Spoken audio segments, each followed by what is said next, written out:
You know, the more vaccine that's being produced, the better off we are. The more we have, the more vaccine that's being produced, the better off that we are. The more vaccine that's being produced, the better off that we are.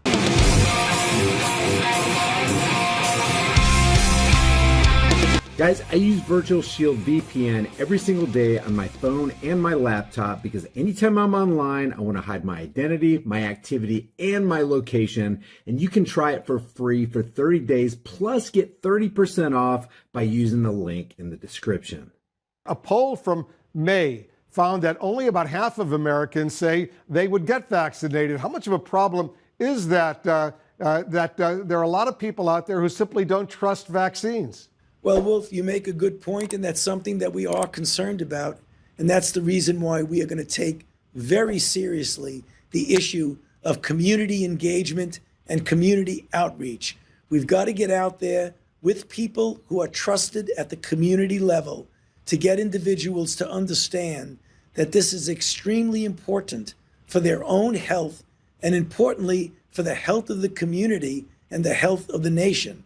Because if we get a widespread uptake of vaccine, we can put an end to this pandemic and we can create a veil of immunity in this country that would prevent the infection from coming back. We've got to get these people convinced. We've got to get these people convinced. I hope we can turn around that reluctance to get vaccinated. That public health campaign is going to be so critically important. See how easy it is to... Thus, the U.S. government's publicity machine was cranked into action to urge all America to protect itself against the swine flu menace. That public health campaign is going to be so critically important. Influenza is serious business. During major flu epidemics, millions of people are sick and thousands die. Well, this year you can get protection. The vaccines are safe, easy to take, and they can protect you against flu. So roll up your sleeve. Protect yourself. This was from Yahoo News from yesterday. Right there on the front page. U.S. government to launch overwhelming COVID vaccine campaign by November. We've got to get these people convinced. We've got to get these people convinced. That public health campaign is going to be so critically important. That's a propaganda campaign. Listen to what they say in this. Again, this is Yahoo News. Everybody could have read it on their Yahoo homepage yesterday. Reported by Reuters. The Trump administration anticipates launching a far-reaching promotions campaign by November to encourage, yeah, right, it's going to be a mandate, Americans to get vaccinated against the coronavirus, contingent on evidence. Oh yeah, who's going to bring that evidence? That a successful vaccine will be available roughly by year end, a senior administration official said. The campaign will likely be compressed into a short period of time, around 4 to 6 weeks, to eliminate any lag between when Americans are alerted to the vaccine and when they can get vaccinated. Quote, the fine line we're walking is getting the American people very excited about vaccines and missing expectations versus having a bunch of vaccines in the warehouse and not as many people who want to get it. So basically, what are they saying? The fine line we're walking is getting the American people very excited about vaccines. We aim to brainwash people about vaccines, just like they did on that 60-minute interview in 1978, where that lady was, for the rest of her life, harmed by, I think it was, the swine flu shot, where she got Guillain-Barré syndrome. She became a quadriplegic. She was in a coma. She became a quadriplegic. And then finally she got use of her arms. And now I don't know if she's alive right now. I doubt it. I doubt she's alive right now. But that was back in 1978. One of those who did roll up her sleeve was Judy Roberts. She was perfectly healthy, an active woman, when in November of 1976, she took her shot.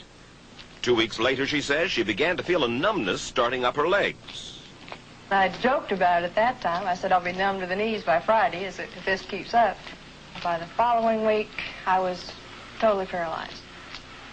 So completely paralyzed, in fact, that they had to operate on her to enable her to breathe. And for 6 months, Judy Roberts was a quadriplegic. The diagnosis? A neurological disorder called Guillain-Barré syndrome, GBS for short. These neurological diseases are little understood. They affect people in different ways. Judy Roberts' paralysis confined her mostly to a wheelchair for over a year. But this disease can even kill. Indeed, there are 300 claims now pending from the families of GBS victims who died, allegedly as a result of the swine flu shot. Now, I notice that your smile, Judy, is a little bit constricted. Yes, it is. Is it different from what it used to be? Very different. I have a greatly decreased mobility in my lips. And I can't drink through a straw on the right-hand side. I can't blow out birthday candles. I don't whistle anymore, for which my husband is grateful. It may be a little difficult for you to answer this question, but have you recovered as much as you are going to recover? Yes, this is it. So you will now have a legacy of braces on your legs for the rest of your life? Yes, the weakness in my hands will stay, and the leg braces will stay. So Judy Roberts and her husband have filed a claim against the U.S. government. They're asking $12 million, though they don't expect to get nearly that much. Judy, why did you take the flu shot? I'd never taken any other flu shots, but I felt like this was going to be a major epidemic. And the only way to prevent a major epidemic of a really deadly variety of flu was for everybody to be immunized. She was in bad shape. She was fine. She was perfectly healthy. A strong young woman, just recently married. Got the shot. Her husband got the shot. He got some side effects like flu symptoms and all that. She got put down, man. Put out. So they're trying to get the American people very excited about the vaccine and missing expectations versus having a bunch of vaccines in the warehouse. Hey, we're going to make all these vaccines. You damn right they're going to take them. And we're going to try to brainwash them into thinking, hey, you know what? Maybe taking them ain't such a bad idea. Maybe I'll go ahead and get my shot because, you know what, if there's anybody on this planet I can trust, it's the government. They put out their propaganda campaign. They use my tax dollars to try to convince me I need to take the vaccine. And you know what? Just go ahead and plunge that needle into my arm. Have Alan Dershowitz do it. I'll be a team player. I'll take one for the team. Guys, whatever you do whatever you want to with your own body. Doesn't sound like a very good idea to trust the government to me. You might not hear a lot about promoting vaccines over the airwaves in August and September, but you'll be overwhelmed by it in November. Overwhelmed. They're going to launch this propaganda campaign, guys. And if there aren't lemmings on board right now, they're going to just be incessant about it. Hit you with it. You think people are brain dead? And by the way, propaganda and marketing, it does work. That's why people spend, $5.9 million on a Super Bowl ad? How you think, how can you sell that many bags of Doritos corn chips?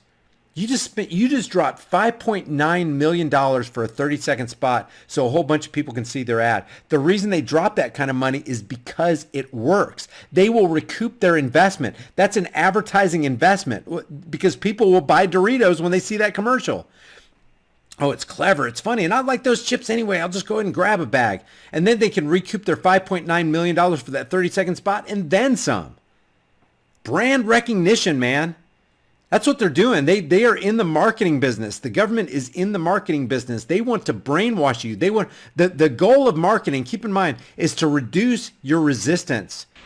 See how easy it is to... Thus, the U.S. government's publicity machine was cranked into action to urge all America to protect itself against the swine flu menace. Influenza is serious business. During major flu epidemics, millions of people are sick and thousands die. Well, this year you can get protection. The vaccines are safe, easy to take, and they can protect you against flu. So roll up your sleeve. Protect yourself. Is to break down the resistance barrier and have you just open the door of your mind. I think I'll start drinking Coca-Cola. I'll drink Pepsi. Oh, it's so refreshing. You know it's bad for you, but you succumbed to the advertising campaign. It's propaganda. Marketing is frickin' propaganda. You can use propaganda for the good or you can use it for evil. Most of the time, the connotation is that it's evil. The official caution that there is still uncertainty about the timing of when the vaccine will actually be available. Doses could be available as early as October or as late as January. How do you get a vaccine that usually takes 4 or 5 years? And what's that? They still don't have a vaccine for, what is it? They still haven't developed a vaccine for something that's been around for decades. They don't have a vaccine for it, but in just a matter of a couple months, they're going to have a vaccine for COVID? How can that possibly be? And then they're going to declare it safe. Here, look, here's the evidence. It's safe. All the experts say it's safe. Deborah Birx says it's safe. Anthony Fauci says it's safe. Obviously, I'm sure Alan Dershowitz says it's safe. Donald Trump's going to say it's safe. Vice President Mike Pence is going to say it's safe. Obviously, it's safe. Look at all the experts. You going to tell me that the experts are wrong, Brian? You're going to tell me that all of our leaders, our democratically elected officials are wrong? You think you're smarter than them? You better get your vaccine, because if you don't, you're putting us in jeopardy. And besides that, we're not going to let you shop at the local grocery store and get your food unless you have your vaccination certification. That's how they're going to make you take it. Guys, we have got to stand together. We won't even have to hang separately. We'll just die of the shot. Oh, now they can track you. They really, really want you to take that shot. They're going to pull out all the stops to make you take that thing. Just like some people in certain localities, they're being made to wear a mask. Those who force you to wear a mask today will force you to take the vax tomorrow. Make no mistake about it. He also added that the details of the communications campaign will vary based on which subsets of the population the vaccines prove most likely to benefit, which will be determined as data reads out from ongoing clinical trials. And I'm sure they're going to offer it to you for free. But guess what? Nothing's free. It's not free. You paid for it because they extracted the money out of you. They took your money. It's taxation. Taxation is theft. More specifically, when done by the government, taxation is extortion. He also added that the details of the communications campaign will vary. Moderna, Pfizer, where's Inovio on this? Launching two 30,000 subject trials of COVID vaccines on Monday that could clear the way for regulatory approval and widespread use by the end of the year. British drug maker AstraZeneca said it will begin large-scale U.S. trials this summer of its vaccine. The U.S. government has begun preparing to distribute the vaccines, including talking to private companies about developing technology to track their deployment and monitor who has received them. Thanks to Operation Warp Speed, thanks to Donald J. Trump. President Donald J. Trump, he loved me. President Donald J. Trump loved me so much that he's going to initiate Operation Warp Speed and call upon the military to make sure that this is facilitated. Nice, Q. Nice, Trump followers. Trump can do no wrong, right? Roll up your sleeves, guys. Here, show us how to do it, Republicans. Show us how to do it. The Democrats will be in line before you, and I'm sure you'll be right behind them. Show us how you do it. Sucks, man. Left versus right paradigm lie has really driven us into the ground. By the way, Inovio, their stock is up year over year, 577%.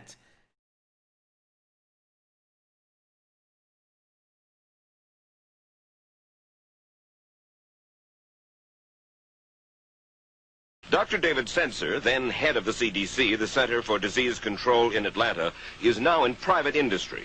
He devised the swine flu program, and he pushed it. You began to give flu shots to the American people in October of '76. October 1st.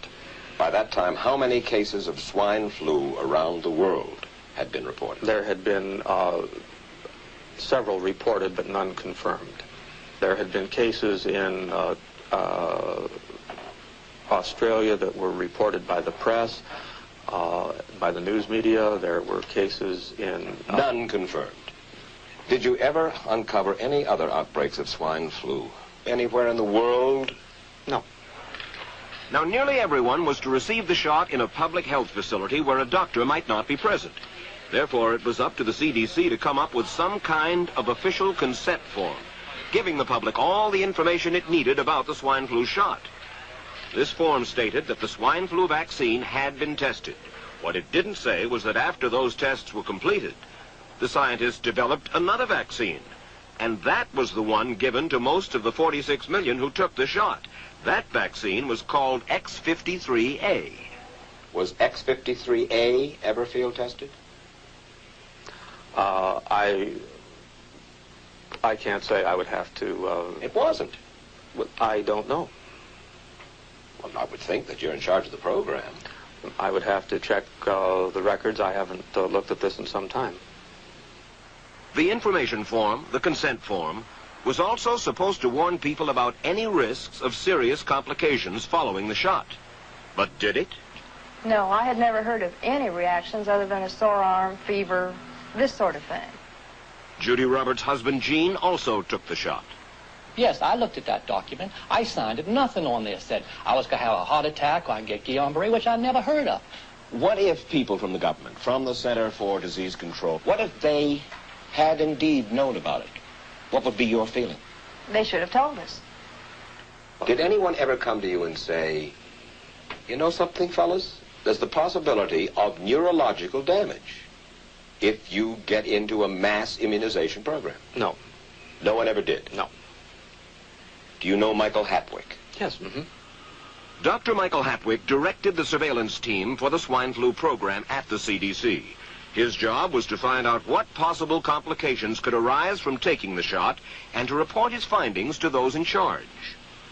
Did you know ahead of time, Dr. Hapwick, that there had been case reports of neurological disorders, neurological illness, apparently associated with the injection of influenza vaccine? Absolutely. You did? Yes. How'd you know that? By review of the literature. So you told your superiors, the men in charge of the swine flu immunization program, about the possibility of neurological disorders? Absolutely.